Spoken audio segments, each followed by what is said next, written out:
আমরা সবাই খালামু সরকার যদি না বলে আমরা না হরাই ভাঙ্গা কে সুরমার জন্য শত শত বছর ধরে না আছে ছোট তো বড় হইছে এখানে আমরা গরিব মানুষ আমরা গরিব মানুষ হাইটা গায় একটা নোটিশ ছয় সম্পদ আছে বলে এই যে সরকারের বিচার আমরা বিচার কাছে বিচার চাই আমরা বিচার করবেন আপনারা আইন বলে যে ভাই বলেন সরকারি জায়গা অবৈধ করা আমরা সবাই ফৌজদারি অবৈধ খাই আমরা বলেন সরকার হলো পাবলিককে সরকার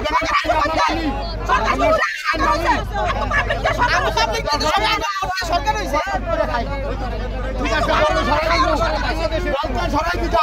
না বলাই দাও মামলা করে দিতেন দইয়ে নিয়ে দেখেন কেন আমাদের লঙ্ঘনা করলেন এটা আমরা সমাজের কাছে বিচার দেশবাসীর কাছে বিচার চাই এটা লাগবেন এই দোকানটা সময় হয়েছে আচ্ছা এই যে রাস্তায় দোকানের জন্য যে মানুষের যাতায়াতের সমস্যা হয় এটা দায় নিবে কে? ঠিক আছে আপনি চাই নিবেন আমরা বলে তো আমরা সরাই দিতাম কি পরিমাণ ক্ষতি হয়েছে আপনি আমরা যেখানে যাই সেই একই কথা বলে। এটা বাংলাদেশ সরকারের জায়গা না জলপাইগুড়ি বাংলাদেশ সরকারের আমরা জিম্মা আমাদের জায়গার কাছে দেখার জন্য আসছে কেন আমাদের সরকার বললেন আপনার কি পরিমাণ ক্ষতি হয়েছে? দেখেন আপনারা যখন এখানে